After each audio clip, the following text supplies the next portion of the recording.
అయితే ప్రత్యేకంగా లడ్డు అసలు ఎన్ని గుళ్ళల్లో వాస్తవానికండి ఎక్కడ మనం లడ్డు తిన్నా కూడా తిరుమల లడ్డు చాలా ప్రత్యేకం. అసలు అలా లేదు, ఆ రుచే వేరు అని మాట్లాడుతూ ఉంటాం.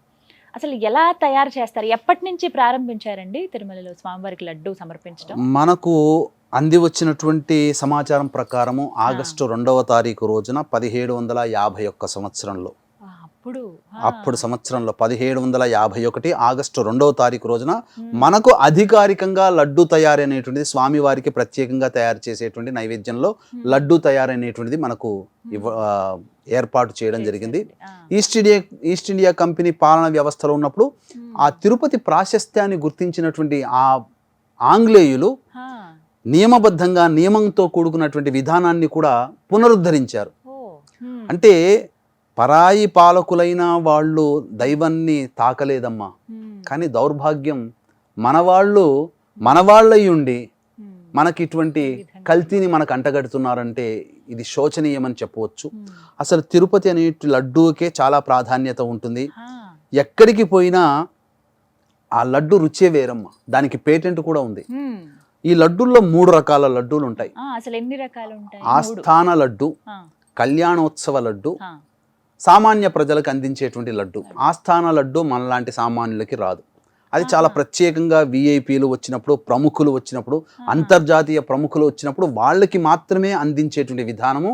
అందులో సారపప్పు, ముంతమామిడి పప్పు, పచ్చకర్పూరము శ్రేష్టమైనటువంటిది.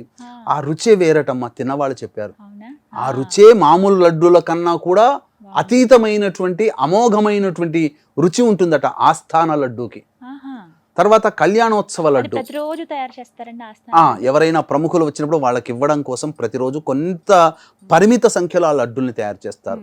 ఇక కళ్యాణోత్సవ లడ్డు అంటే స్వామివారికి ప్రతిరోజు కళ్యాణం, నిత్య కళ్యాణోత్సవుడు కాబట్టి ఆ కళ్యాణ సమయంలో లడ్డూని ఏర్పాటు చేస్తారు. దాదాపు 750 గ్రాముల దాకా ఉంటుంది. అది వాళ్ళకి అందరికీ కూడా ఆ లడ్డూని ఇస్తారు. అవి కళ్యాణోత్సవ లడ్డు కళ్యాణం చేయించుకున్న వాళ్ళకి మాత్రమే ఇస్తారు, అంటే ఆ కళ్యాణోత్సవంలో పాల్గొన్న వాళ్ళకి. ఇక సామాన్యమైనటువంటి భక్తుల కోసం ఇచ్చేటువంటి లడ్డు దాదాపు 175 గ్రాముల వరకు ఉంటుంది. ఇప్పుడు ఉన్నటువంటి వివాదం అంతా కూడా ఈ సామాన్య లడ్డూనే. ఈ చెడు సంఘటన జరగడం శోచనీయం, బాధాకరం. ప్రతి భక్తుడు ఎక్కడ, భారతదేశమే కాదు ప్రపంచవ్యాప్తంగా ఎక్కడ వెంకన్నను కొలిచే వాళ్ళు ఎవరైతే ఉంటారో వాళ్ళకందరికీ కూడా బాధాకరమైనటువంటిదే. ఈ సమయంలోనైనా కానీ భక్తులందరూ కూడా ఏకతాటిగా నిలుచొని టీటీడీ ప్రక్షాళన జరగాలమ్మా. ఎందుకనంటే మనకు సంబంధించి ఈ గవర్నమెంట్ సంబంధించినటువంటి ఉద్యోగాల్లో రిజర్వేషన్లు రావడం, మైనార్టీలు వీళ్ళందరూ కూడా ఉండడం జరుగుతుంది. మన ధర్మాన్ని, మన ధార్మికతని, మన దైవాన్ని నమ్మగలిగినటువంటి వాళ్ళైతేనే ఈ యొక్క సంబంధించినటువంటి టీటీడీ ఉద్యోగంలో ఉండాలమ్మా. ఎందుకనంటే అన్యమతస్థులకి మన దైవం మీద ఎందుకుంటుంది? ఇప్పుడు మన ఇంటి మీద మనకు ప్రేమ ఉంటుంది, మన ఇంటిని బాగు చేసుకుంటాం. పక్కింటి వాడి ఇంటి మీద మనకేం ప్రేమ ఉంటుంది? ఆ పక్కింటి ఇంటివాడికి కూడా మనము మన డబ్బులతో లేదా మన భక్తి ప్రపత్తులతో, మన శ్రద్ధతో ఆ పక్కింటి ఇల్లు వాడిని కూడా మనం చూస్తామా? చూడం కదా. అలాగే అన్యమతస్థులకి మన దైవం మీద ఎందుకు నమ్మకం ఉంటుంది? కాబట్టి అటువంటి వాళ్ళని కాకుండా ప్రక్షాళన చేసేసి టీటీడీ అనగా ఈ వెంకటేశ్వర స్వామికి సంబంధించినటువంటి దేవాలయాల్లో పనిచేసే ప్రతి ఉద్యోగులు కూడా ఆ దైవాన్ని నమ్ముతున్నాము, విశ్వాసం ఉన్నది మాకు అని చెప్పి ప్రమాణం చేసి ఆ ఉద్యోగంలో, విధుల్లో, నియమంలో పాల్గొనాలి. వాళ్ళు ఎక్కడైతే ఉద్యోగంలో ఈ యొక్క ఉద్యోగం విధులు నిర్వర్తిస్తున్నారో వారు ప్రతిరోజు ఉద్యోగంలో ఫింగర్ ప్రింట్ తీసుకుంటున్నారు కదా, ఆ ఫింగర్ ప్రింట్ తీసుకొని ఉద్యోగంలో ప్రవేశం చేస్తున్నారు కదా, అక్కడ మన దైవం ఉండాలమ్మా. వెంకటేశ్వర స్వామి ఉన్నాడు.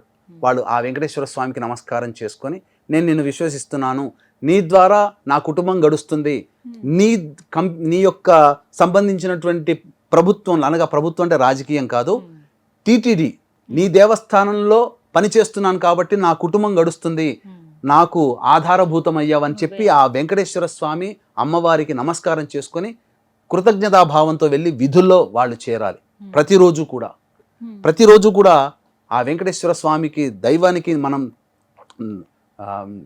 వినమ్రంగా మనం పనిచేస్తున్నాము, వినయ విధేయతలు అన్నిటికంటే మించి కృతజ్ఞతాభావంతో ఉన్నందుగా ఊర్ధ్వపుండం అనగా బొట్టు కానీ, లేదా వెంకటేశ్వర స్వామి తిరునామాలు కానీ, లేదా ఒక నామము కానీ, ఏకనామం కానీ ఈ విధంగా ధరించి వాళ్ళు ఉద్యోగంలో చేరితే ఇటువంటి చీప్ పనులు మాత్రం చెయ్యరు ఇంకా.